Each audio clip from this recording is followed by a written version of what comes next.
it's me! It's me! Hello, it's Jeff McBiceps! Hello, Flex friends, it's good to see you all.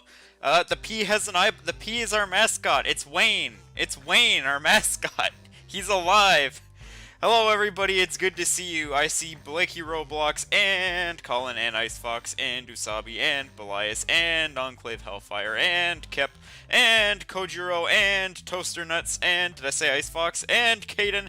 It's good to see you all. It's good to see you all. Welcome to Study Sunday. I almost said Swole Sunday. It's force of habit. It's force of habit. But today's a very special stream because we're going to be doing the study. We're going to be doing the study. Because I have a gigantic exam on Wednesday.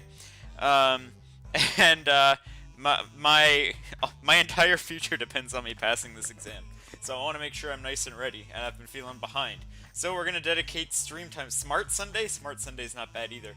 So we're going to dedicate the time to reviewing all of the things about my field, and then you can ask me questions, and if you need to study, you can study. What happened to Swole Sunday? Exams happened. Exams happened. You can't super chat? No, not until I'm at 1,000 subscribers. It's fine though, I'm not in this for the money. I'm not in this for the money. I will study with you, Jeff. Thank you, Oreo. Thank you. I hope your brain is also going to get nice and swole. I opened up my, I have a separate computer, which has all of my school stuff on it. I have a little laptop. I opened it up, and there's a student from the class I'm TAing who emailed me, and I feel bad because I haven't been able to help them. I'm just looking at the problem as we speak because I think their assignment is due tomorrow, or tonight at midnight, and I haven't seen their email until right now. Sorry, I know that, I'll deal with that later. I'll deal with that later. So pretty much how this is gonna go is I'm gonna start by giving, 1K subs, 400 hours of monthly watch time. Yep. What I'm gonna do is I'm gonna open up a big ol' thingy on the GIMP here, because that's where I do all of the. Oh, I accidentally made it brown. One moment, please. Let me make it a nice white background. And let me switch over to the... Actually, let's have a fan service shot. What are we doing? We're studying. The most fun thing. I have my protein here. It's the gross orange protein again because I only have 1 day of it left. Tomorrow's the last day of my gross orange protein, then I never need to drink it ever again in my life. So what I'm gonna do is I'm going to go to my main screen here, which is in performance mode for some reason, so I'll turn that off. Welcome to the main screen. This is the main screen. This is where all the action happens. Jeff admits he is a nerd on this stream. I've never denied it. I'm a mud scientist. Let's move this to here. All right, let's put this right in the middle. And I didn't prepare this at all because that would have been extra time where I was, not studying. Jeff is actually 69 420 IQ. Yeah, Usabi gets it.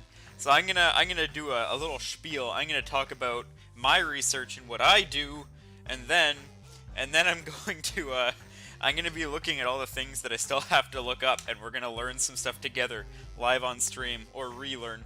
Jeff face reveal? What do you mean? This is my face. This is my face right here. Big buff purple hair anime man. This is Jeff McBiceps. When Jeff doesn't believe in me, Jeff McSmiteseps. That doesn't rhyme. Alright. So let's go ahead and let me, Jeff is 5 head? Yeah. Let me show you the very basics of my research. Let me show you. Okay, so we have a nice colorful sun up here, right in the corner, like you did in, grade 3 art. There's the sun. It's not really important right now. Hey, Magnesium, it's good to see you. Yeah, once I got the improved Jeff, the thumbnails can become infinitely better now, and I'm very excited about it. What are we doing? We're learning.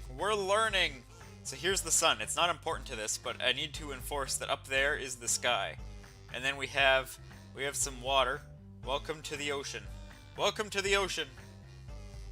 And we also have some fluffy clouds, which I'll make like an off-white color so you can see them. That's not off-white, that's gray. I promise that's a cloud. I promise this is a cloud. This is a cloud. Look, here's another one. Just that there, it's a cloud. And we also have, let me get my brown marker. We also have dust. You have to imagine that this is microscopic dust. You can see it on the screen, but you can't see it in real life, and this is like blowing out of the desert or something like that.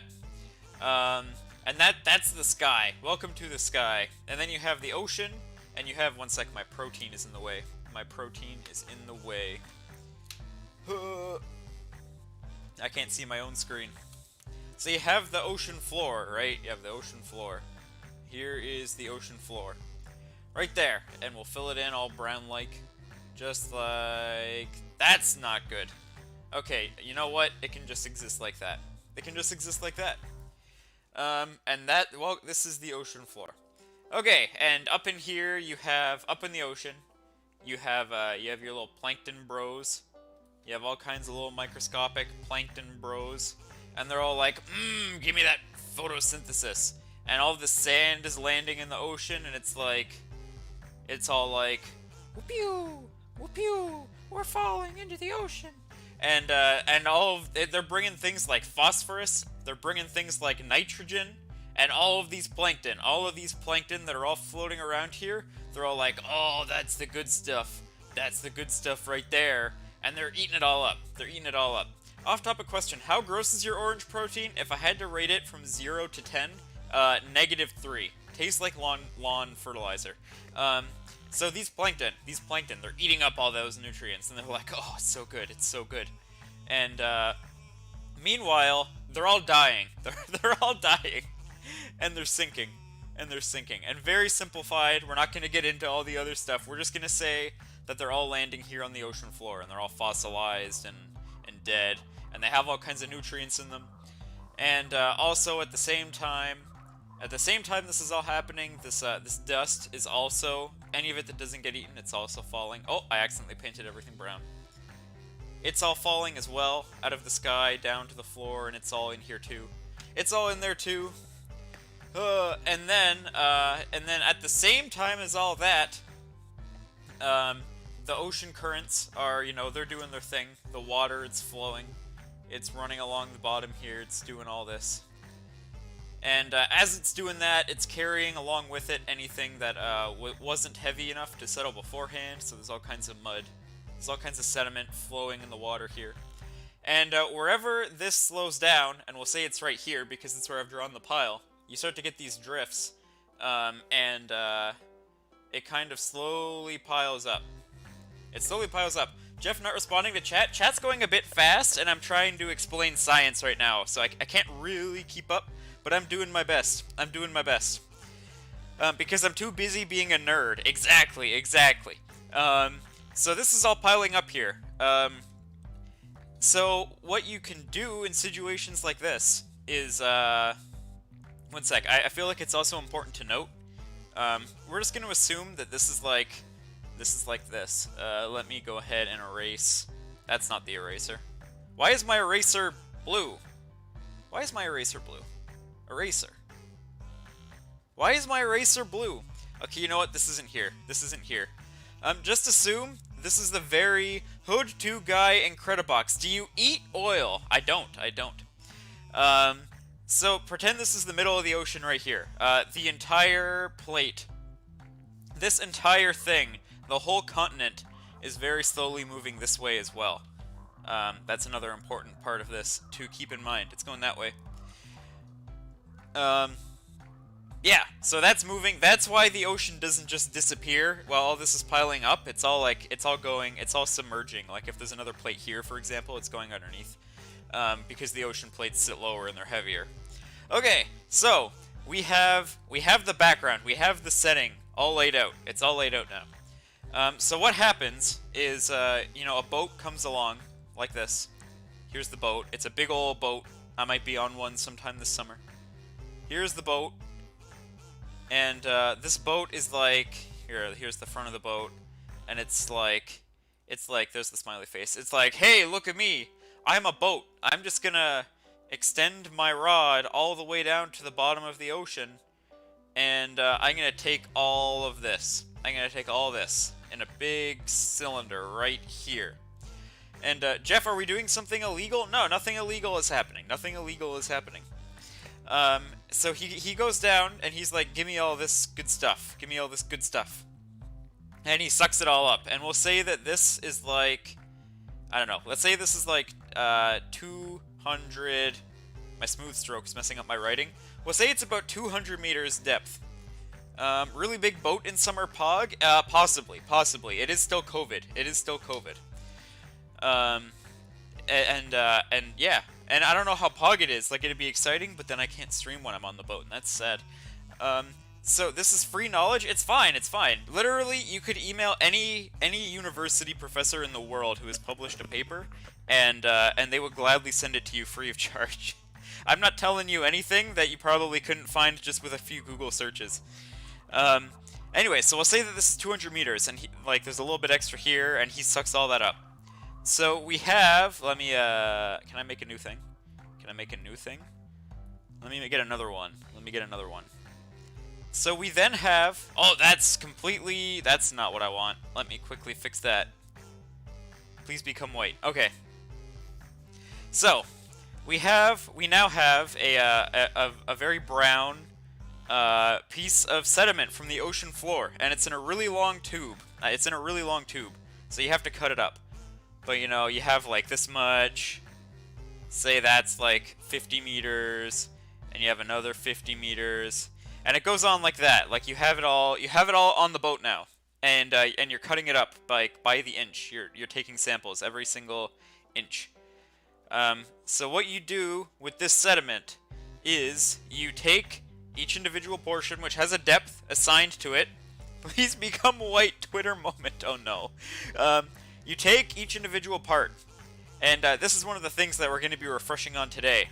But you throw it in what is it? Is it a mass spec? I think it's a mass spectrometer. Either way, you throw it in an instrument that we're going to look up because I'm going to have to answer that question in my exam. And it's going to give you like a distribution with some spikes that are weight. And that helps you learn the C14 age. So what that is pretty much you're using the constant radioactive decay of an unstable atom.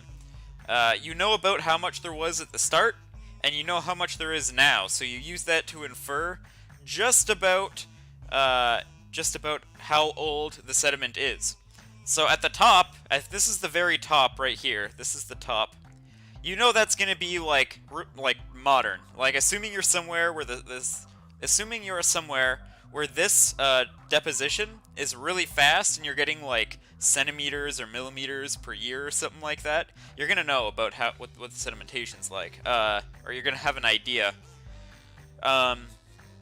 You'll get an age. So yeah, carbon dating. So the core top is gonna be probably modern, probably 0 to like 10 or so years, depending on where you are. Isn't a mass spectrometer was used to detect what elements are in stars? I don't know, I've never detected elements in stars before, but maybe it's good for detecting elements. Yeah, it is carbon dating. This is exactly what carbon dating is right here. Another thing that we're going to learn, you can also do it with lead. You can do it with lead. I'm pretty sure it's lead 210. That's another thing we're gonna be looking at later in the stream because I have to review that as well. And there's a third thing that I've never even heard of before, but was mentioned in one of the papers I was given, and we're gonna look that up too. So you have an age now. So you have, let's say this is a graph. Down here you have, how would this work? You have, say, core depth right here. You have core depth, and you have age here. I think these axes might be backwards, but I haven't reviewed it yet. My poop is so fantastic and terrific. Well, I'm glad to hear it. So you'll have a relationship where at, say, 0 core depth, you have 0 age, and then at each core depth that you measure with, and this is expensive, so normally you have, like, the highest I've seen are like 20-something for the most part. You have an idea as to both what the age of the core is with depth. Say that you have really high deposition over here, so, the age isn't changing much with depth. Say you have really low deposition here, so the age is changing rapidly with depth. So now you have an estimate. You can say, down here at the very bottom of the core is, I don't know, let's say 100,000 years ago. That doesn't look very clear, does it? That's a K. That's an A. 100,000 years ago, let's just say, for fun. So you know exactly what age is here, you know exactly what age is here, and you have certain depths around here that allow you to estimate some given thing over the last 100,000 years. I have a hiccup. Let me get a sip of my protein real quick, because this is going to be a lot of talking. I like your song. Thank you, thank you. I wanted to have a more chill song for Study Sunday, but I didn't have enough time because I was distracted watching a stream until about 3 minutes before this started. Wow, that's really bad protein. That's really bad. That's especially bad today. I tried to save it by mixing in like sour flavor BCAAs, and it's really terrible. The aftertaste is a little bit better. It just tastes like sour aftertaste though. Wow, that's awful. Wow, that's awful. Yeah. Okay. So, now comes the fun part. Now comes the fun part, because we have this mud. We have a whole tube of sediment. And then we now have all this whole setting here. So we're learning a whole bunch of things, all from this sediment. We know that this dirt, or this dust in the sky, is settling to the ocean floor, probably. Assuming that I've got some work to do, so I'll be lurking. Alright, thank you, Kojiro, for stopping by. Enjoy your work. We know this dust is settling down to the ocean floor. So we know approximately what size that's going to be on average. It's going to be small. If the currents are slow, we're going to see it really obvious in the grain size record. I'll get there. We also know that the plankton was growing, and they are photosynthesizing, and they are reacting to the temperature of the water. And we also know that certain species of plankton like different temperatures and different conditions. So when we're looking in this sediment core, it is absolutely packed full of little fossilized plankton guys the whole way down. They're long dead, and we have a record of what they were for a very long time. So we can actually look at what plankton are there, and that gives us hints about what the water was like at that point in time. And that becomes really important when we get to the place that I am, or that I do my research. We also know that the currents are carrying these sediments, and then they are dropping them in about this area. Are there like subspecies of phytoplankton? There's a lot of phytoplankton. There's a lot of phytoplankton. Like, phytoplankton is a very general term. There's a ton. There's a whole ton of them. And I'm going to be looking up some specific ones later because I'm sure I'm going to be asked questions about them during my exam. Yeah, so we also know the currents, it's carrying mud, and it's slowing down, and it's dropping the mud. So we have all kinds of things about the environment that are all settling down into the sediment here.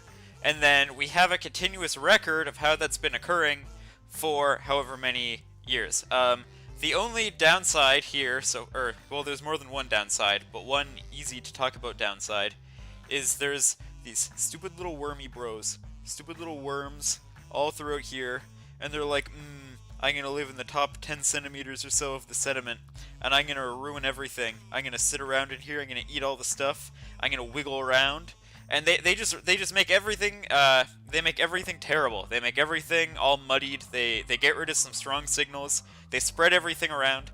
So it's not like you can be like, this one depth was exactly like this, because you're gonna have hints of signal from above and below it. I thought phytoplankton was a subspecies of plankton in general. No, plankton is just a general term for things that float in the water. Because zooplankton is also plankton, and it's just bigger. I think phytoplankton, if I will get an exact definition, because in case I'm asked, but I'm pretty sure phytoplankton's just really small plankton. And a lot of them are photosynthetic. But being as I've heard photosynthetic phytoplankton specified before, I don't know if every species is... What happened? Poop disappeared? Oh, they're pooping too. Yeah, these guys, they're absolutely pooping too. And it's also settling down into the sediment. They're also dying, though. Both of those things are happening. Ah!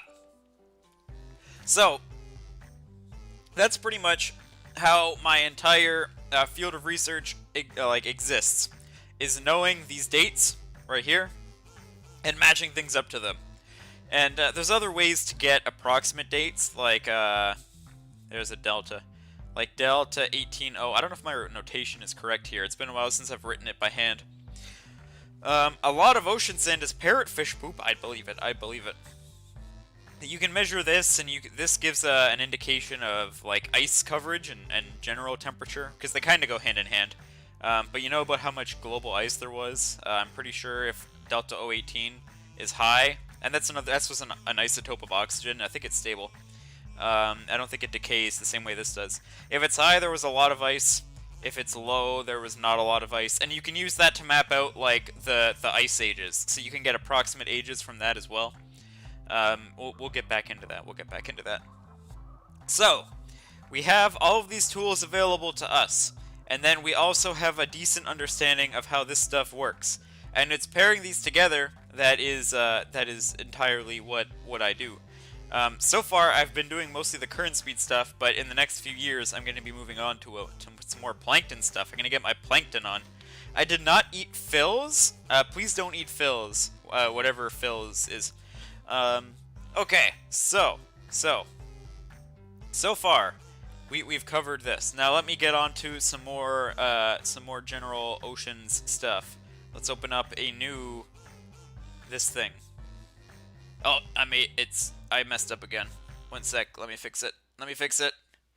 Okay, so welcome to Planet Earth. Is all of the mud core readable? I'm pretty sure, unless there was like a known issue with it, yes. If there's like a big rock in there or something like that, you know that something dropped it there, but I think that pretty much every single part of it can be useful for something. So, welcome to Planet Earth. We are on Planet Earth now. And this is going to be pretty bad, because I am definitely not an artist, and I normally don't draw the continents. Parrotfish are strong enough to bite through rock and often do that. I just assume turn it into really fine sand and then they poop it out. That's crazy. I did not know that. Is it the rockfish? Is that the one? Or is it a lumpfish? One of them can suction themselves to a rock. I like those guys. So anyways, we have... Welcome to the North Atlantic. We are going to have the North Atlantic. So let's say... Where's my pen? Let me get my colors backwards. Here's Florida... And then the States is kind of like lumpy like that, and there's Maine, and then it goes like that. And then here's Canada, it kind of comes out like that, and then there's a little island here, and there's a little island there, and that goes up into the Arctic. Actually, I kind of messed this up. I have to make the states smaller. So there's the United States, and there's Maine, because that's the part that I know sticks out. And then we'll say here's Canada, and it goes out like that, and it goes up, and there's like a whole bunch of islands up in here, and Nunavut and stuff, and Baffin Island and all that. And actually, there's a big bay here that I forgot that I should probably include, so let's include that as well. Let's erase this. So this is Hudson's Bay right here. I messed up. There's here's Nova Scotia, there's PEI, there's Labrador, and I forgot that's part of. Okay, so that's the general idea is we're looking at Canada and the United States here, and there's Florida, and it kind of goes like that or something. And Greenland is chilling right here. There's Greenland, and then Iceland is somewhere like here, and Europe is somewhere over here. It looks something like this, something like that. So this is the North Atlantic. This is the North Atlantic. Let me get some labels. This is Canada. Let me turn off my smooth stroke so that I can actually write. This is Canada. This is Greenland. This is Iceland. This is Baffin Island, which is part of Canada, I think. Here's Hudson's Bay. Okay, so the North Atlantic. The North Atlantic is very important. Here's UK. Here's Europe. Here's other stuff. I think anyways, I'm not familiar with... my geography isn't great. My geography needs some work. But what we do have is let me get some red action. This is a huge generalization. What I'm about to show you is a massive generalization. But you have a global circulation. It goes around the whole planet. It was in the background. Vinyl Scratch, hello! It is good to see you. I'm just drinking some terrible protein. So yeah, massive overgeneralization, but you have a whole circulation that goes around the entire planet. Part of that is you have warm waters coming up the coast of the States. And they cut across the ocean, and they kind of go all up in here, and they do some stuff like this, and they go up here, and they, yeah, this is the, like, the Norwegian current happens somewhere over here. This is the Atlantic current. This is the Gulf Stream. It's all carrying your very nice warm water. This kind of continues over here. Around here is the, what's it called? The Erminger current. And this goes up into here. Okay, and this is this over here is the Labrador Sea. This is the Lab Sea. This is important, and over here is also important. This is also, both these places are important, because both of these places are where you get, and now I'm switching to blue, because this, oh, this is your YouTube music account. I see. This is, I'm gonna use blue, because the water is sinking up here. It's cooling down, it's becoming more dense, because hot water is less dense than cold water. So as it's hitting these northern latitudes, it's actually sinking. It becomes cold, and it sinks down, and it continues to flow around. You know, again, this is a generalization. I'm going to be reviewing this stuff a little bit more. It's going to go down there. It's going to mix. And it also happens over here. And you also have Arctic waters coming, like this is the Arctic Ocean just above here. And Arctic water is flowing down here and through Canada and like through the Hudson's Bay, like river runoff. And it's all joining up into the Labrador current, which runs kind of like this. And that kind of, some of it goes down here, some of it extends here. Oh, it's Tofu Weeb! Hello! I see. So, this is why it sucks to be in Eastern Canada, because this warm water is just tempting enough to be close by, and then the stupid Labrador current, comes down and cuts us off. It cuts us off from any kind of warm water. And this is all happening, at different rates. So what's important is this UR vinyl. I see. What's important here is oh, and thanks for all the coffee and protein advice on Twitter, by the way. What's important is that this part here, this formation of deep water, doesn't happen in many places in the world. Hey, it's Dr. Wolf too. Hello. This only happens up here in the North Atlantic. I think there might actually be one spot like off Antarctica, but the main drivers of this deep water formation are here. And this is what allows, also this is all at different depths. These blue lines are a lot deeper than these red lines. This is what drives a circulation that goes around literally the entire planet. And again, this is very, very oversimplified. This is like a cartoon. This is all constantly in flux and constantly in motion and constantly changing.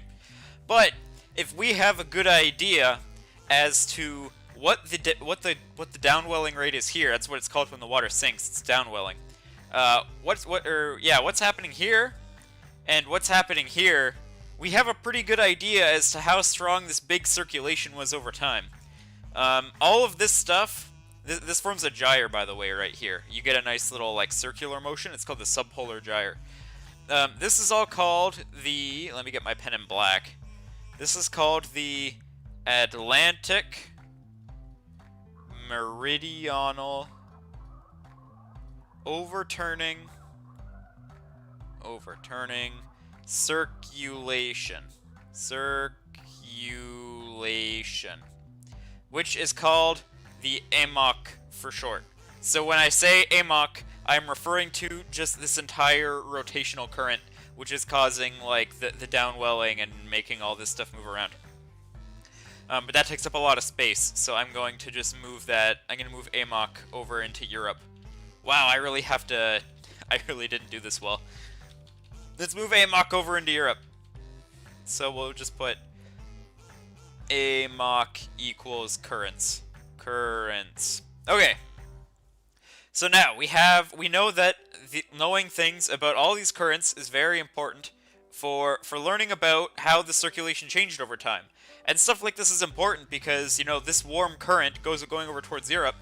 It's bringing heat with it, and that heat is going into the atmosphere. What is a gyre? Water that spins in the ocean like this. So it's bringing heat over to Europe. So it is actually, like, this is influencing the climate over here, and all of these cold water currents are influencing the climate over here. So, like, this has important climate change implications because it's really responsible for balancing out some of Earth's heat content. We are learning about water today. And it's also important because as, you know, the globe warms and things get hotter, and these surface waters are getting hotter, um, it stops this downwelling from happening. It creates stratification. This water at the top is becoming too warm to like quickly sink, and it causes problems. So knowing this stuff is important for understanding how climate change will continue to affect, you know, all these regional settings over here, over here. So all of my research takes place right over here. I'm a Labrador Sea guy. Destroy the European climate by putting ice into the water. Yeah, yeah. You know, weaken all these currents. Let that warm water come up in warm Eastern Canada, and screw Europe. They get to be cold. What are these exact problems? Things like when I'm saying that heat distribution is like this works in heat distribution. This is allowing the higher latitudes to stay a bit warmer, and this is allowing the tropics to stay a bit cooler. So you're going to get a really uneven heating of the Earth's surface if these things start to break down. And another problem with it is that this massive circulation is also responsible for distributing a whole lot of nutrients around the oceans.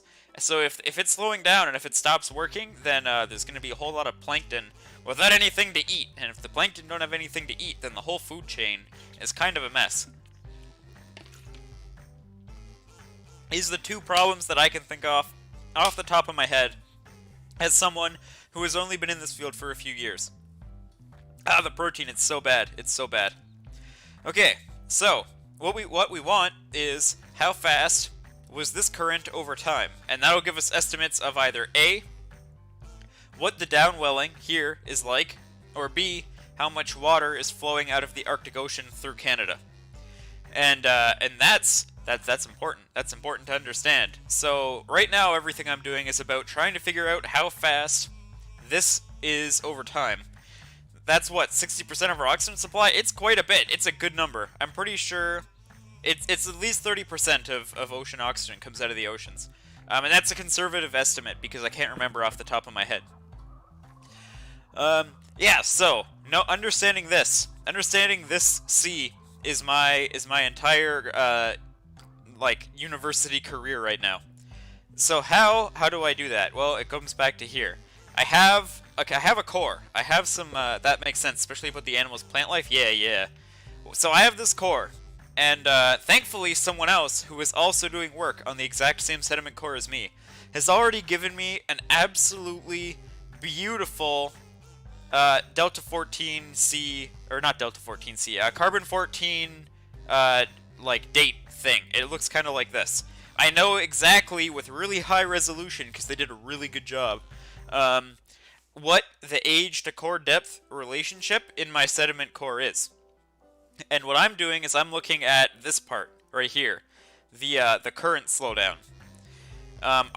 When these currents they start to slow down right about that area, they're dropping all their sediments, and what we learn from that is let me get a new thing.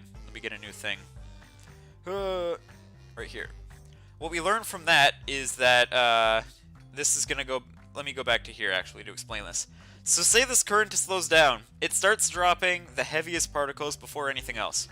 So if it's just starting to slow down and it's carrying whatever the maximum size it can carry is, it's gonna drop those big ones first, and then the other ones come later. So using that relationship, we can actually get a good look at, say over here, this is the percent volume. So you can imagine this is concentration, and down here is the size. And this is getting into what I did on the small lecture I did that one day. Jeff got a carbon date for Valentine's. yeah, this is Valentine's Day for me. So what we have is we have the sediment, and we have this relationship, and say we have, these lines are important. This is 10, this is 63, and we're working in micrometers. And let me get a dotted line going here. What we get when we measure the size of the sediment in this place is we get a distribution that looks something like this. Say it looks something like that. It's not always going to look like that. This is an example. This is just an example. So this is what we have. And when you look at this, you get an idea based on the mean size in here. It's called the sortable silt index. The mean grain size between 10 and 63. When your grains are less than 10 micrometers, they stick together. They're not going to respond to sorting, so they don't mean anything. And above 63 isn't usually going to be carried. Also, the size isn't exactly 10 to 63, but that's what people have used for so long. It's kind of standardized now. So this tells you what, this gives you a hint as to what the current speed was like at the time this was deposited. There's a relationship, and it needs to be calibrated locally, but that doesn't exist yet for my location. And you have, I don't know, a line and a bunch of dates, and over here is your SS, and over here is your current speed in velocity. So you can use this value that you measure, and you can use that to get an estimate of what the current speed is like. And with this relationship being done, like if this is the measurement for the top 1 inch, you do this over and over again, and you do this all the way down the sediment core, all the way down. And then once you have that, you get a good old figure like this, and this is core depth. So now we are going from the seafloor down, and you have speed here. So you have some estimate of velocity. One sec, let me I'll do this symbol here. You have some estimate of what the velocity is, and you can watch and see how that changes over time. It wouldn't look like this. This would be really extreme. I mean, somewhere it might look like this. But let's say that here is the core bottom. It might go up and then down if there's a spike, which is true. And then it might go up again, and then it might like settle down into the present. It might look something like that. It might look something like that. So this gives us a good estimate of what that current was like for the last, let's say, 10,000 years. Let's say 10,000 years. We know exactly, 10,000 years of current speeds, even though current measurements only exist up until, or starting, like, so let's say 70 years ago. Now, there's problems with this. There's problems with this. Nothing in science is concrete. Nothing in science is ever going to be like a 100% relationship. You can have stuff that, like, an iceberg could have come by over here. Like, there could have been an iceberg who's floating around, and he's really mad, and he's just pooping his dirt that was stuck in his ice as he melts slowly all over the floor. That can be a problem. You can have, say that there's an earthquake, and it rattles up all of the sediment. That can be a problem. Say you have a big mudslide underwater. That can be a problem. Like, there's issues. Say this is really shallow, and a giant storm comes by. That's a problem. So, you have to spend a lot of time figuring out why these things work, and whether or not they're actually feasible. But if everything is reasonable, then you have a good estimate of how fast a current was, tens of thousands of years before humans even thought to start measuring it. Oh, that's terrible. That protein is so bad. And you can do this with other things, like the fossilized plankton. You can infer, hey, look, this plankton here, these guys, they just love Arctic water. They are in love with that Arctic water. They want it to be cold. They want that good old, like, fresh meltwater or something like that. So if there's a lot of them in the sediment, and you know about how old it is, then okay, the water at this time in this location was probably pretty damn cold. So it was probably coming from the Arctic, and it was probably not being influenced by all this nice warm water coming up from the tropics, which is also sad.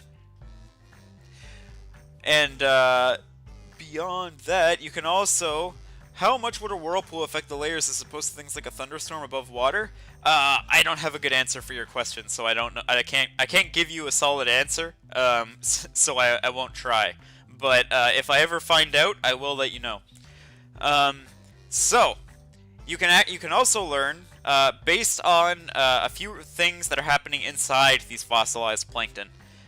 You can look at their what's the ratio? I need to be able to know this. You can look at their, I think it's magnesium over calcium. I think that's the ratio. And you can also look at their, you can also look at some long carbon chains that are in them, and you can see how many triple bonds they are.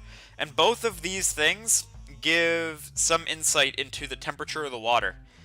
So you can know approximately what temperature the plankton was growing in just by looking at, like, I say just by looking at some of these things. I think it's a carbon-carbon, I'm not 100% sure. Actually, I don't think that's even possible for a carbon to... I have no idea, I'm not a chemist.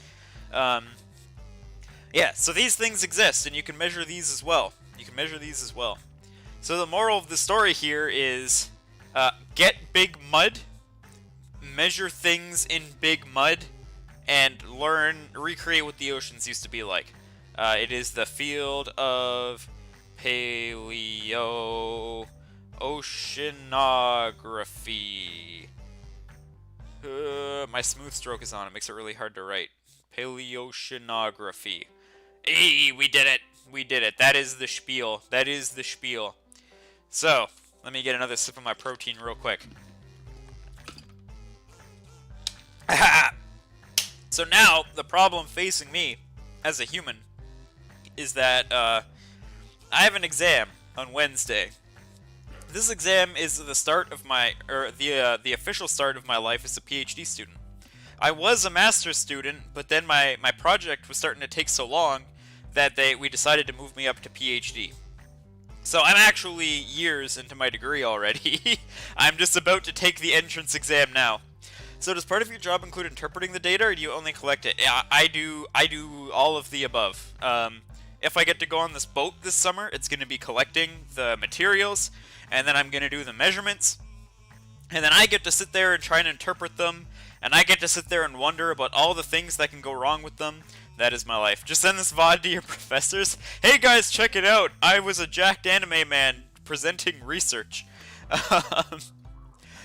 Yeah, so that is my life as a PhD student. So my exam on Wednesday is what determines whether I actually get to become an official PhD student.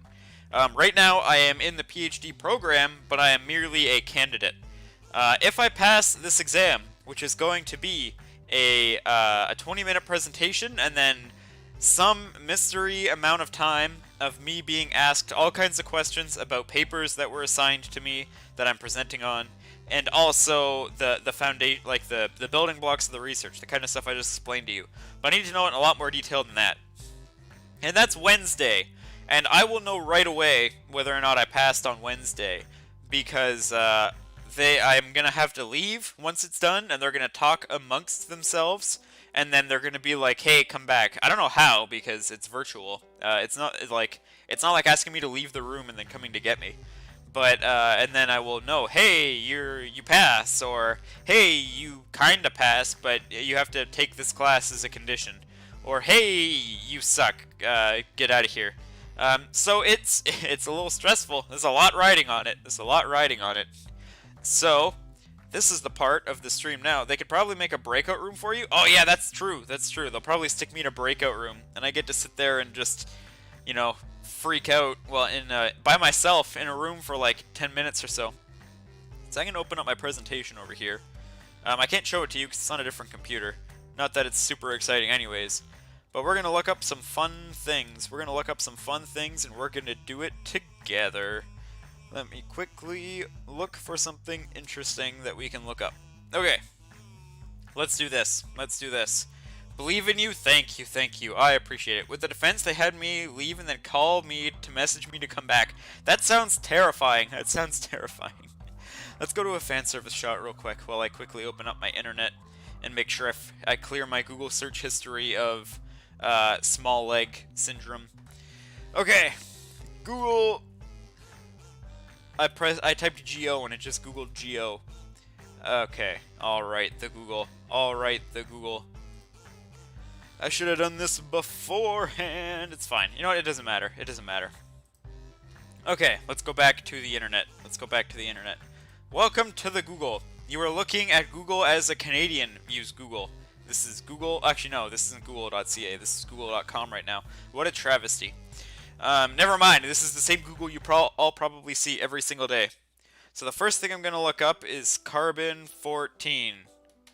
Okay, C14 plug, C14 power cord, carbon-14 dating. This is going to be the first thing we look up right now. So we're going to deep dive into some of these topics so that we're all learning how they work, and I will be able to answer questions about them if it comes down to it. Let me quickly make a new slide here so that I can write down things as we are learning. Alright, carbon-14. How carbon-14 dating works. Science.howstuffworks.com. Give me, sure, a Nature article. Nature is always trustworthy.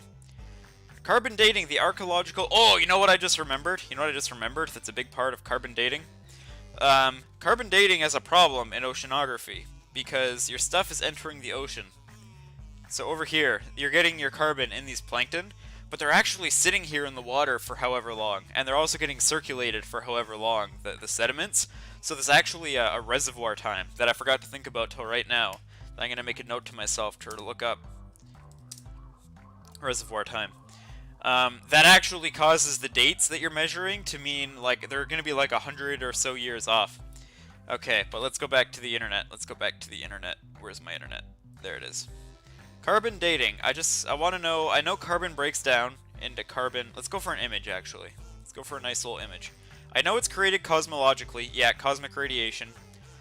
Enters the Earth's atmosphere, collide with an atom, create an energetic neutron. Yeah, and then that becomes carbon-14. I would prefer this in relation to oceans, but it's fine. So carbon-14 is decaying into nitrogen-14. Nitrogen-14. Alright, I gotcha. And that's happening, I just need the rate. I need the half-life. Carbon-14 half-life. Carbon-14 half-life. Give me a solid answer, please. Okay, carbon-14 half-life is 5,730 years. So that's T 1/2 equals 5,730 years. Okay, what a half-life means. Pretty much, as you saw, it's being created cosmologically. It's like in the sky. It's getting inputted into things. And from the moment it's made, you have a reservoir of carbon-14. Let me reopen GIMP for this. Let me open up a new thing so that I can explain this in a little bit better detail. Carbon-14. That's what this is. This is C14. So say you have 100... There's 100 C14 atoms here. A whole 100 of them. Does that just become a rough time that is considered to all data? Is there a way to figure out the reservoir time? I think there is a way to estimate it, but I need to look it up. I know what paper it's in, but it's not... I can't show it here on stream because I don't have it on this computer. But I know that it exists. I know that it exists here. Yo, water? Hey, Tangerine, how are you? So say you have 100 carbon-14 atoms. You have a whole 100 of them. After 5,730 years, there's going to be half of those left. So now you have 50 of them are still carbon-14, and 50 of them, what did it break down into? Was it nitrogen-14 that I saw? I have to double check that. But say that it's, you have 50 over here as well. So now you have half the amount you used to have. So if you measure it and you get a value of 50, say, waiting for Zaxby's, is that chicken again? You eat so much chicken, you're a chicken fiend. Say you measure exactly 50 C14s. Then you can say, okay, this sediment is probably about 5,730 years old. Say you measure it and you get 25. Then you can be like, okay, this is probably, what's this going to be? 11,460-ish years old. And this continues until you have, like, you keep having it. And then it's getting smaller every single time until, you know, there's pretty much none of it left. Which means that there is a maximum amount of time before it's pretty much all gone. There's a theoretical max age, which I need to also look up. Theoretical max age. So this is useful for a certain amount of time. I think that when that one paper was talking about lead-210, I know it's another isotope. Lead-210 dating. Isotopes of lead. Lead-210 dating. Actually, let's do lead-210 half-life. 22 years. Okay, so I'm actually thinking the opposite way. Let me make a new slide for this as well.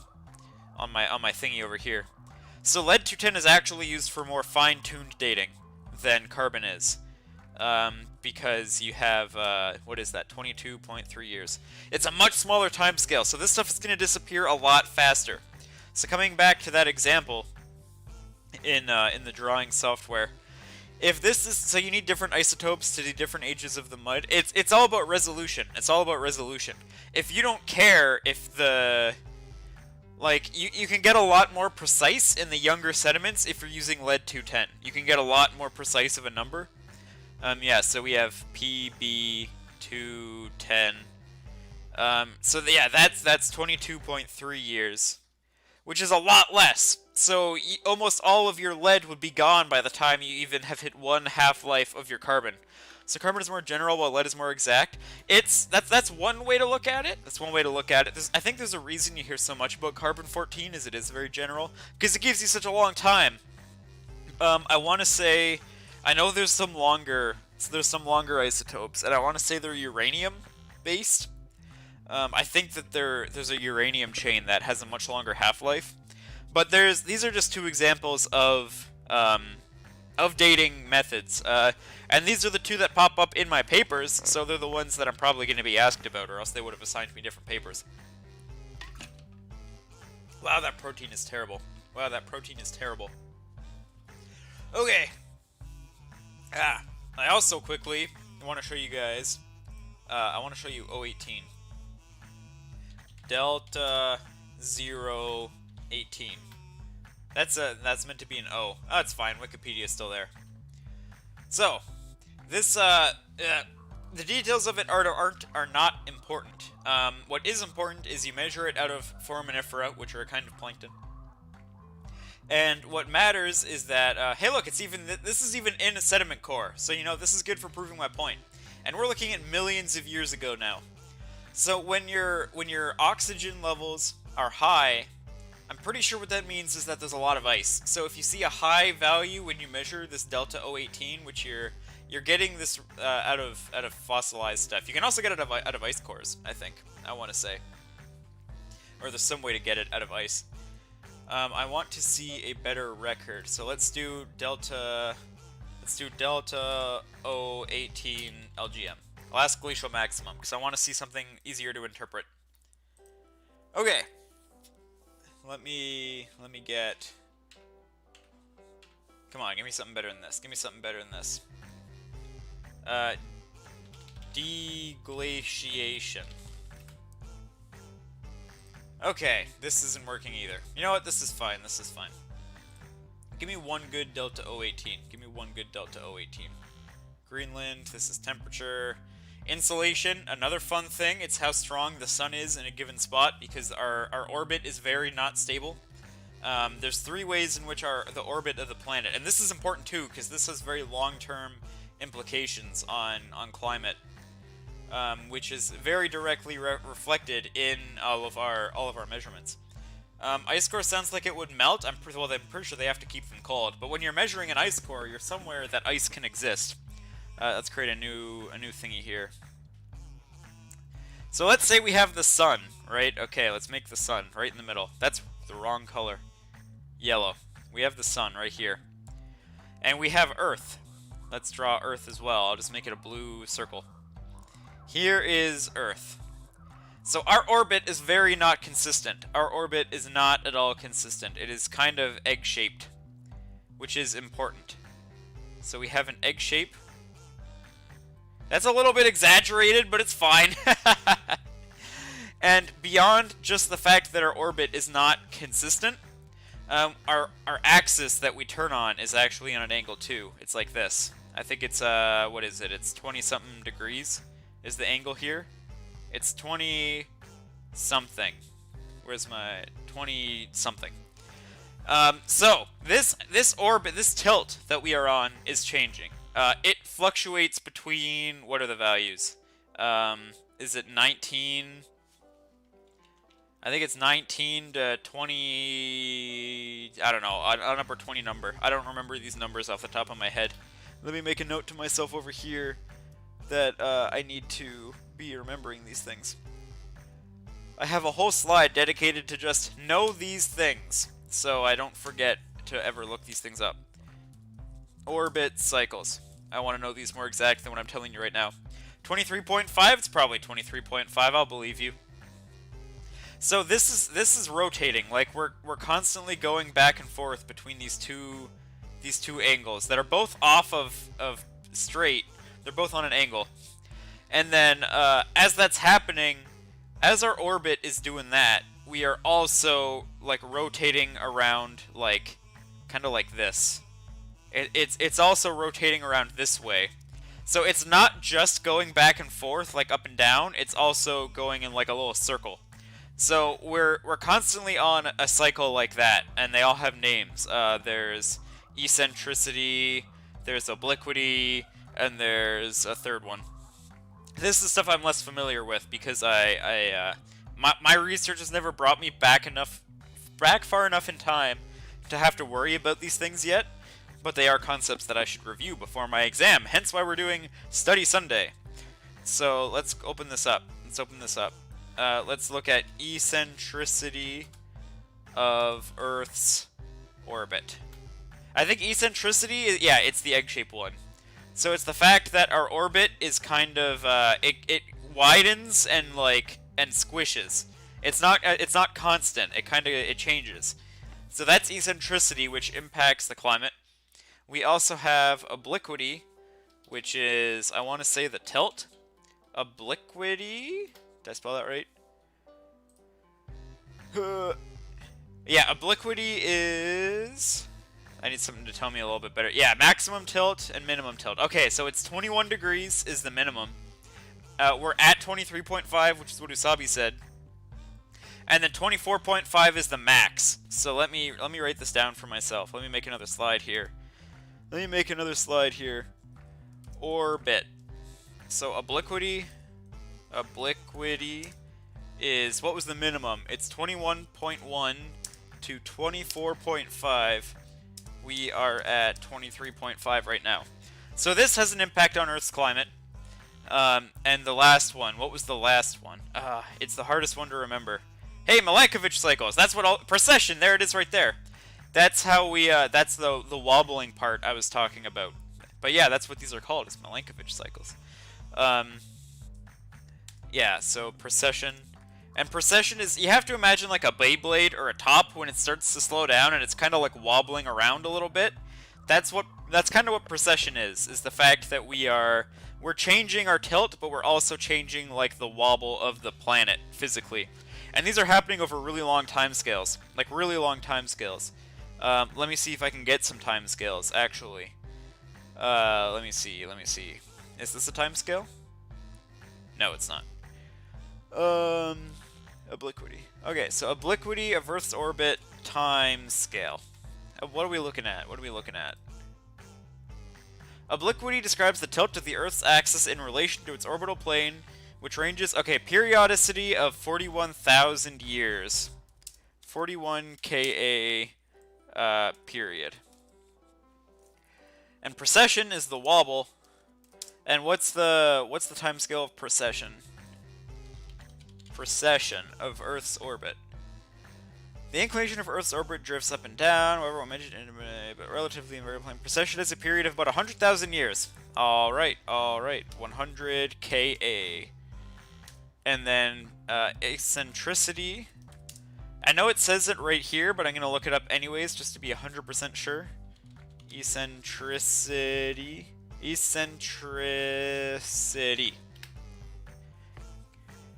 I don't know if I read Tofu Weeb kind of liking Study Sunday out loud or not. I don't remember, but I'm also liking it. Not something we're going to do very often, I don't think. Yeah, eccentricity with a longer cycle of 413,000 years. I think this is the number that I'm remembering. One cycle with an average of 100 and a longer one with a period of 413,000. So 100 Ka to 413 Ka. And 413 is definitely the number I learned in class all those years ago when I learned it for the first time. Okay, and eccentricity is the orbit shape. We're learning! Okay, so what I really wanted to show you was last deglaciation. There's a figure I really wanted to show you. Is it this one? I want some good old Delta 18O. Give me some good old Delta 18O. Delta D. Delta 18O. Okay. Alright, good. So, we have Last Glacial Max. Boiling. I know that's the Boiling Alrod. I know that's the Younger Dryas. I don't remember what this OD stands for. I need to remember these timescales. So the idea that the Earth orbit is 365 days, the amount of wobble can cycle around 100,000 years. Yeah, I'm pretty sure, I think... I don't know the answer to your question. I don't know the answer to your question, unfortunately. I know things can impact, no, I don't have a good answer, so I'm not even going to speculate. I can't give you an answer that I would be satisfied with. Let's see. What do we got? What do we got? What I want to see is a good old example of Delta 18O. I want to see a good old example because I really want to show what I was talking about with that. Because it has a whole bunch of stuff related. Hey, look, there's the AMOC. We were talking about that earlier. It has a bunch of stuff related to it that I wanted to explain, but I'm not finding a good figure that's good for explaining it, or at least one that I'm familiar with or that I've seen before. Like, I'm seeing Delta 18O, but it's a little backwards than what I thought it was. Drink oil? No, I'm not going to drink oil. I'm not going to drink oil. Absolutely not. Anyways, deglaciation is just from the last glacial max, which would have been an ice age to now. But that's fine, that's fine.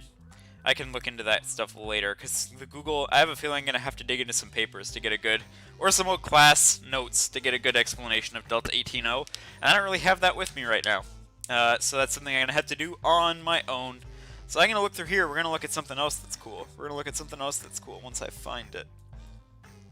Because I need to be able to talk about all kinds of things. All kinds of things. Delta 18O. There's more of those plankton we were talking about earlier. I want to look up a specific kind of plankton. N. Pachyderma. And hopefully the Google will tell me the rest. Okay, this guy, I believe, is an Arctic water-loving plankton. So when you see it, or when you're seeing spikes of it, you know that cold waters were influencing in that area. NOAA, that's a very reliable source. That is a very reliable source. Please give me your website. It's not going to work, is it? I feel like I remember... Oh, no, there it is. There it is. Okay. Neoglopiquadrina pachyderma, or pachyderma, dominates assemblages in transitional to polar water masses and occurs in low frequency in warm subtropical and tropical environments. The species has broad tolerances for sea surface temperature and preferences for low salinity with little seasonal change. Its preference for dense surface waters with low vertical temperature gradients and little stratification reflect its preferred high latitude habitats. So yeah, this is a guy that really likes, he really likes the north. It really likes the north. So when you see a lot of it, you can assume that the polar water masses have been extending further down if you suddenly see them at a southern latitude. They have two coiling variants which have been counted as separate categories. The left coiling, sinistral variant, is known to be frequent in cold water masses and has been found living in sea ice. And this is the one in the paper I was assigned, the sinistral coiling. So I'm very glad that I learned that, because now I know that including that little S in the abbreviated name is important. So I will make a note to myself to add that. Where is it? Where is it? Oh, there's something else I have to look up right there. Something I don't know a thing about, so I'll be learning along with you guys for that one. But I need to make a quick note to myself to write down that these guys have that little S. Where's the paper that it's in? How have I lost a paper? Okay, I got it. I got it. Okay, I wanted to know what that sinistral variant meant, but now I understand. It's like a different subspecies of the one species of phytoplankton. Alright, alright. Cool. Cool stuff. Cool stuff. I also want to look up what... Where's the word? Where's the word? It's a really big word. Spheroidal? Spheroidal. Carbonaceous. Carbonaceous particle concentration. Spheroidal carbonaceous particle. SCPs are a distinct component of black carbon, only produced from the high temperature combustion of fossil fuels. How does this relate to How does this relate to aging? How does this relate to aging? Or is this... Oh, you know what? I think I got it. Okay, so this paper, I wonder if I can... Here, one sec. Let me go to a fan service shot. Let me see if I can just find this paper. I wonder if I can find it for free. I'm not going to pirate a paper live on air when I can... I would have signed into my school SCPs. Yeah, apparently. I would have signed into my school thing that lets me check into papers, but then I think my name would pop up every time I looked at a website. Thornalley, what year was this? Was this 2018 that this paper came out? I don't have the name. Thornalley, 150 years. Okay, can I look at this? It's in Nature. It's in Nature. No, I have to rent. No! Can I get the figures? Can I look at the figures? Can I look at the figures? Let me look at the figures. No! Anyways, I'm pretty sure because they specify that they're looking at the industrial area, or the industrial era in some places. I bet you that that is like a proxy for the burning of things. I'll look into it a bit more. I'll look into it a bit more right now while we're looking. So let me specify aging. How is this used for aging? As a defining, it's another nature, but I can read the abstract. Oh no, I can actually read this paper! Cool. Open access. Oh yeah, I love science sometimes. There's been recent debate over stratigraphic markers used to demarcate the Anthropocene from the Holocene epoch. What that sentence means is pretty much, there's a debate to make us move into a new geological time. Like, you know how when you say the Jurassic or the Triassic, you're talking about a certain period of time? There's debates about making the start of the strong human influence its own time period, called the Anthropocene. Oh my goodness, that protein is bad.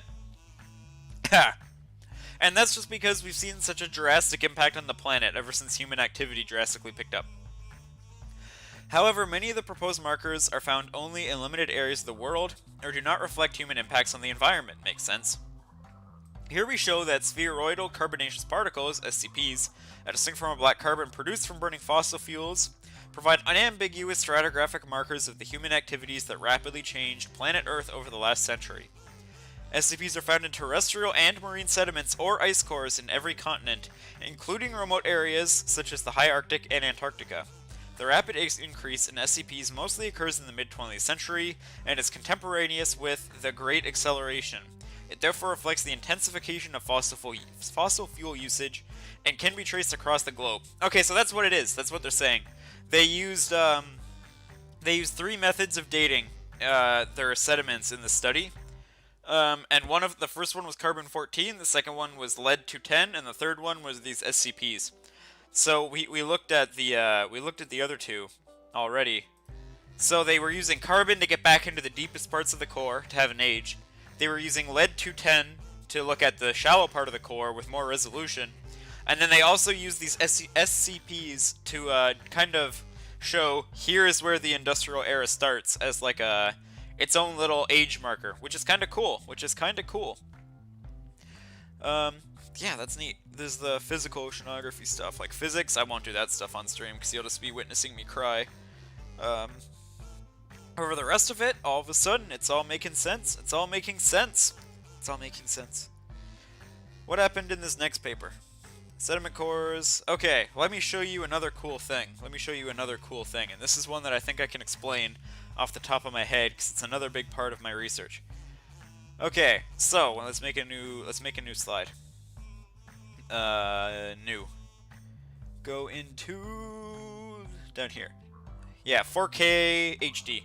Okay, so I talked before about the sortable silt index. I'll even define it here so that we have it written down. So sortable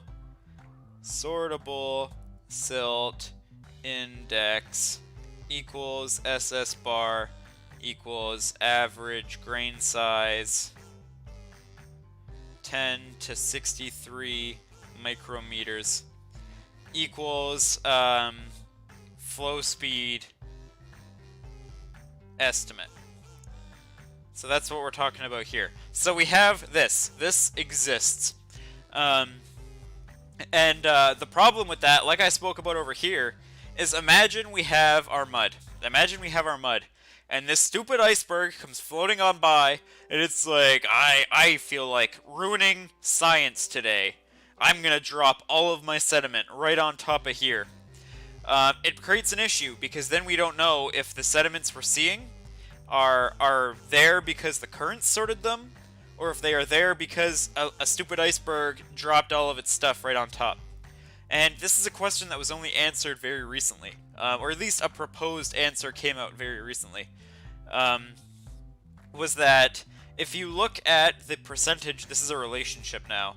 This isn't, yeah, you know, I'll get there. So say you have, I don't know which way the axes go, but you have the sortable silt mean, which is what we talked about right here. And then on the other axis, you have sortable silt percentage. So when I had that figure, this one right here, and I talked about the amount of sediment in here, pretty much what that SS percentage is what, I have hiccups.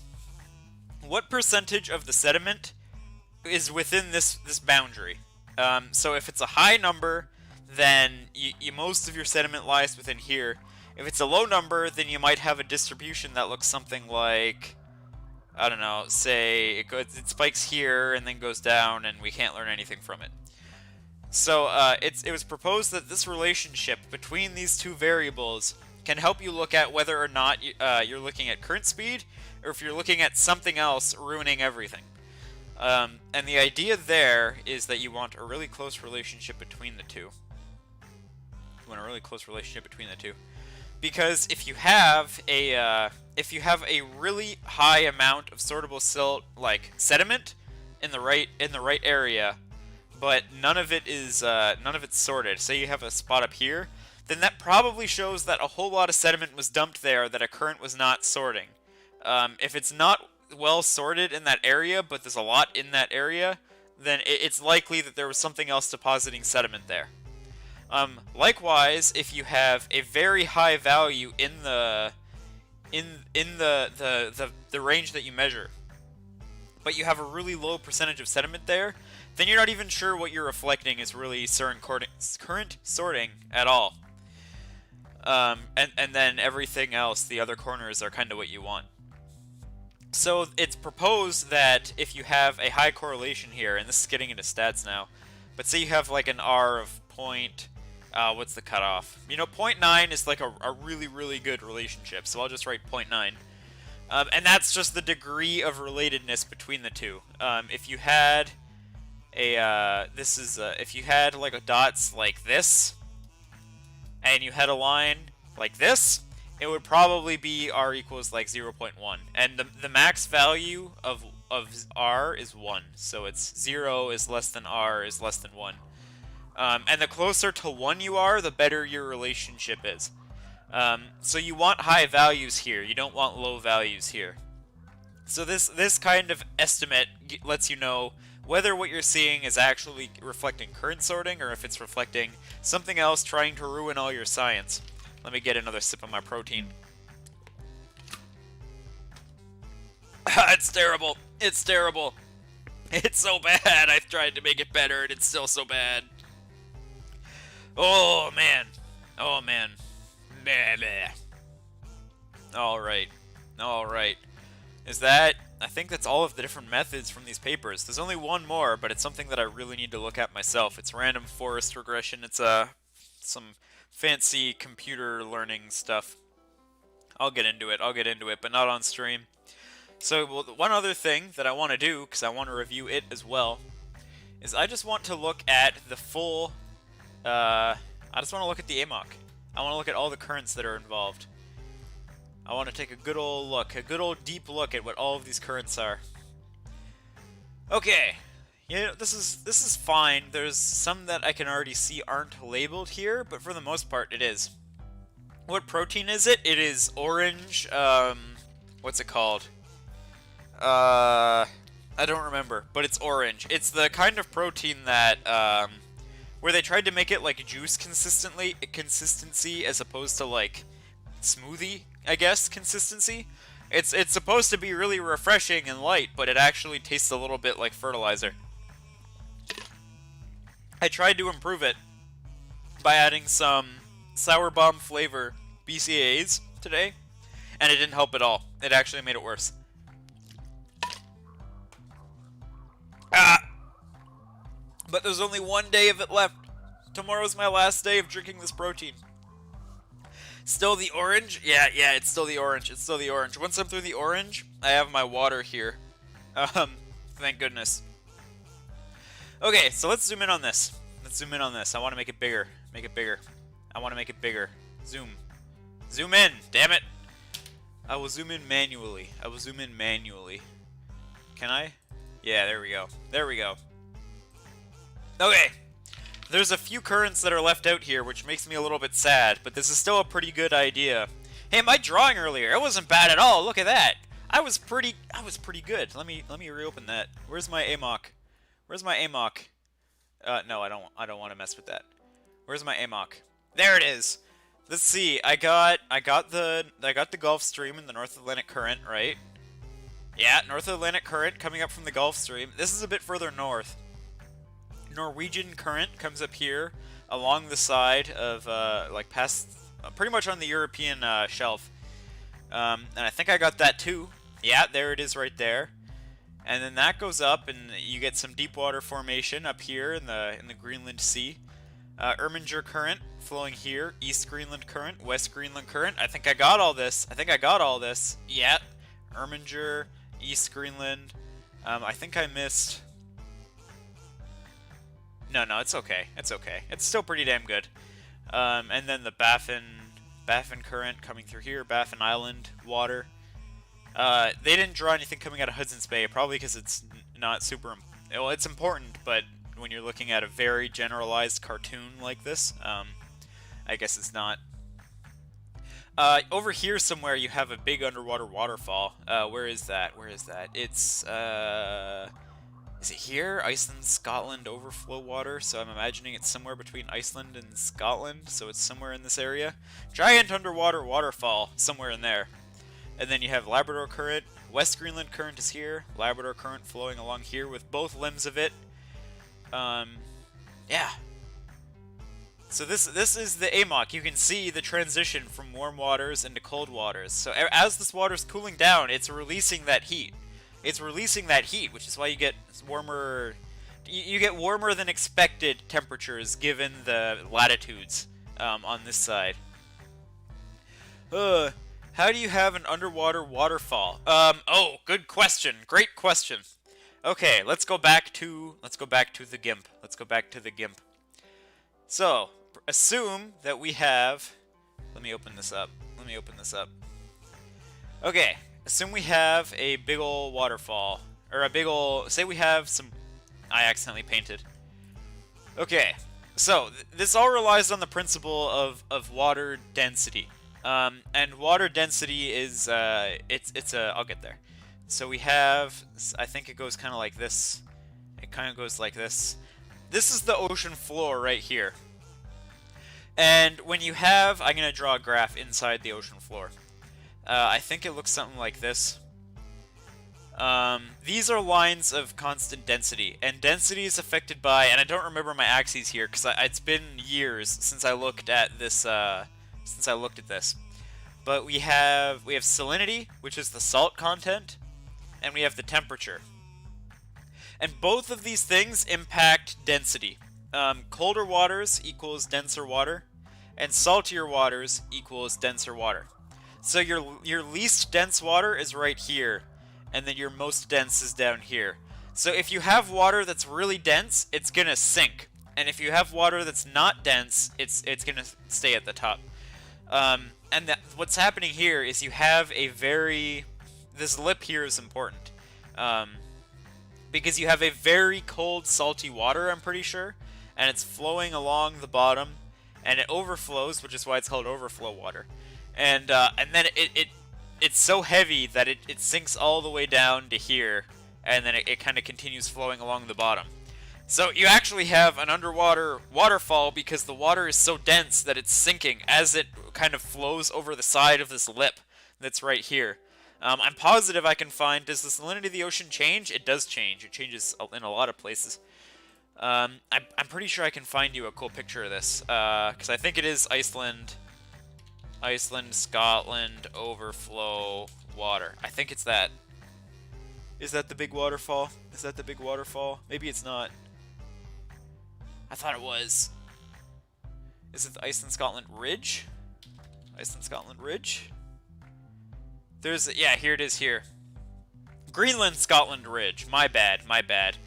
Yeah, so what happens is you have the warm waters, they're coming, they become denser, so they sink, and then they're flowing back, and this overflow is this big, like it actually acts not exactly like a waterfall, because, you know, it's not like it's falling in gravity, like with air as the alternative, but it does fall, and I'm pretty sure that technically one of these places is the world's biggest waterfall. World's biggest underwater waterfall. It'll definitely bring me to that, like, you know, fantastic. Yeah, the world's largest waterfall is in the ocean. Denmark Cataract. And what waters are these? What waters are these? Please tell me what water this is. In the Denmark Strait. Okay, so we're looking... Where's the AMOC? Denmark Strait, we're looking in this area, right here. Between Iceland and Greenland. It's the exact same principle as before. I just want to know what the water mass is. Rivers flowing over its gorges create... indeed, the world's largest waterfall lies beneath Denmark Strait. What is it? 11,500 feet. I don't know what that is in meters. But, you know, it is what it is. Which separates Iceland and Greenland. At the bottom of the strait are a series of cataracts that begin 2,000 feet. But tell me the name of the water. It's because cold water is denser than warm water. In the Denmark Strait, southward flowing frigid water from the Nordic seas meets warmer water from the Erminger seas. The cold, dense water quickly sinks, creating a downward flow. 123 million cubic feet per second. Okay, maybe it is drastic. Maybe it is drastic. Because it flows beneath the ocean surface, the massive turbulence goes completely undetected without the aid of scientific instruments. But I want to know the name of the water. I want to know the name of the water. Well, it's something I can look into more. It's something I can look into more. And while I'm thinking about it right now, let me just show you the whole mock, the entire mock. What is that? Okay, let me alternate my search here. Meridional overturning circulation. Because I said that it goes around the entire planet, but I like, it actually does go around the entire planet. And the only places here, this is a very simplified figure. Let me open up a different one. The only places where, this one's, you know, a little bit better, I guess. Can I zoom in on this? Can I zoom in on this? Let me zoom in on this. Yeah. So as you can see, there's only two places where we're getting the red lines turning into blue lines. Right up here and right over here. It's the only spots where this is happening. And it's not even really shown well here. The Lab C is getting ignored. Poor Lab C. Everywhere else, we tend to have the circulations kind of existing. You'll see blue lines turn back into red, but all the deep water formation happens up here in the North Atlantic, which is why it's so important. And you get a little bit of flow through here that's not acknowledged either, like into the Arctic from the Pacific that can feed this. Because you have to remember, like right here and right here, they're not that far apart. Let me pull up a map of the Arctic Ocean. Because you always see maps from the side, you don't appreciate kind of how Arctic Ocean map. You know, you don't get a good feel for how close these things are.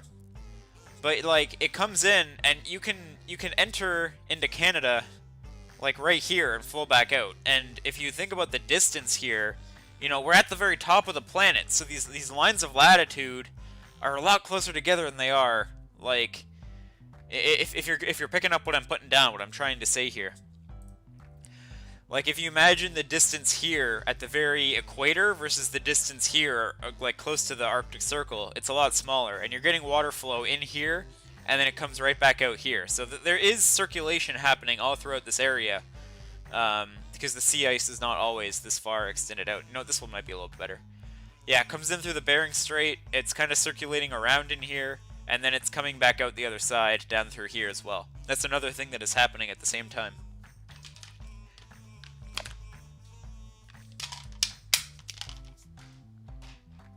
Ah! I'm finally done my protein! I'm finally through! Oh, that was terrible. That was terrible. Alrighty, alrighty. Man, we're reviewing so much good stuff. We're reviewing so much good stuff. Let me see how easy this is to interpret. Random. I understand the basics. Random forest regression. I know the basics of random forest, but I definitely need to understand how they work a little bit better. But I'm not sure how easy this is going to be based on... I think I'll have to struggle with this off stream. Oh man. That protein is terrible. That protein is terrible. I think I'm gonna have to watch like a video on it, but I'm not gonna be a reaction channel. I'm not gonna stream a video and film myself. Hiccups watching the video. I can't bring myself to. Alrighty, alrighty. Well, I think that's pretty much everything I can look up on stream that I need to be. Let me go back to my things I need to learn slide. Let me see if there's anything else cool that I can tell you guys about. Where is that? Where's that slide? It's full of terms that I want to know. Boundary waves, Dreistoffic flow, deep Labrador Sea density, deep western boundary current, all components of AMOC. Well, let's look at the western boundary current. Western boundary currents. I'm pretty sure it's just caused by ocean circulation causing intensification. Yeah, western intensification. Western arm of an oceanic current, particularly a large gyre, which is what we talked about, where it's flowing in a circle. The trade winds blow westward, the westerlies blow eastward at mid-latitude. This applies a stress to the ocean surface with a curl in the north-south hemispheres, causing sphered-up transport equatorward, because the conservation of mass and potential vorticity conservation transport is balanced by narrow, intense poleward current. Yeah, okay. It's just talking about how oceans flow. I'll have to... It's stuff that I'm not going to be able to explain easily because I'm not a physical oceanographer. The physics people will know this stuff a lot better. I need to know it, but I'm not going to be able to tell you anything cool about this because it's stuff that I still struggle with to this day. This will be the stuff I really have to look at before my exam. Let me have another sip of water because my mouth still tastes bad. Oh man. Well. I think I'm gonna end Study Sunday right there. It hasn't been a long stream, but we covered just about everything that I can. And I actually need to do the studying. And I have to look at some of these things that are gonna take me a whole lot of time to kind of digest and understand. And I don't want you guys to just sit here and watch me go, oh, I don't get this, let me click a new link. Oh, I don't get this, let me click a new link.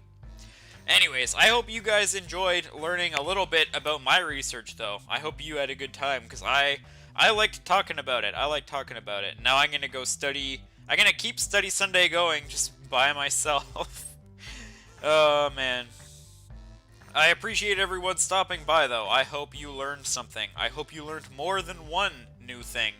And, you know, if you have any questions about ocean circulation or mud, you know, I'm your guy. Even if I don't have a good answer, I'll do my best to at least point you in the right direction. Anyways, I'm gonna go study. Actually, I'm gonna go to the washroom, and then I'm gonna go study. Have a wonderful muscular Sunday, everybody. I don't know if we're gonna be live tomorrow. Let's open up my schedule real quick. Because I have Twitter open somewhere. Where is my schedule? Here it is. Let's look at the Twitter real quick. Yeah, tomorrow was possible Minecraft Monday. I'm going to be working all day tomorrow. I'm going to be studying away. And then I will probably let you guys know on the Twitter whether or not the stream is even going to happen. If I'm feeling very unprepared for this exam, I might take tomorrow off. I'm going to try to do tomorrow's stream. I'm going to try to get enough work done that I don't feel unprepared and that I feel relaxed. But if I'm dying and I want to keep studying, then I'm going to be taking tomorrow to study as well. Tuesday is for sure going to be an off day because it is the evening before my exam. My exam is Wednesday at 10 o'clock in the morning my time. So by the time almost all of you are waking up, because I'm in Atlantic Standard, I will already be done. And I'll already have my results. I hope. Can never be too prepared. I know. But I do want to stream with you guys as well. So we'll see. I'll give it like a 60-40 chance of happening, but we'll see. Yeah, and then Wednesday, like I said, 10 a.m. exam. You'll probably know on the Twitter right away, because if I pass, I'm gonna be celebrating, and if I don't pass, well, I'm gonna be depressed. But either way, hopefully we'll pass. And then Wednesday night will be a very fun stream. We'll be partying. We'll be having a good time. I promised 420 push-ups because we just passed 420 followers on Twitter. And yeah, I'll figure something out. I'll find a way to make Wednesday night stream fantastic if we pass our exam. And if we don't pass, it's just going to be me sitting here in front of you guys weeping silently to myself. And also to you, I guess, if you're there. Anyways, that's the end of that, though. That's the end of that. And then Thursday will be normal again. Back to the gym. Back to the gym. Okay, I'm actually gonna go study. I'm putting it off now. You can see me delaying. You can see me delaying. Have a wonderful muscular evening, everybody. I appreciate everybody stopping by. What is this long thing I see? I love watching people sink in quicksand as they struggle. United Empire of Kirisuna. How did you manage to pop in at the very end of 2 streams in a row just to say that same sentence? How did you manage that? That's impressive. Anyways, I need to go. I need to go study. Have a good night, everybody. Thanks for stopping by. Goodbye.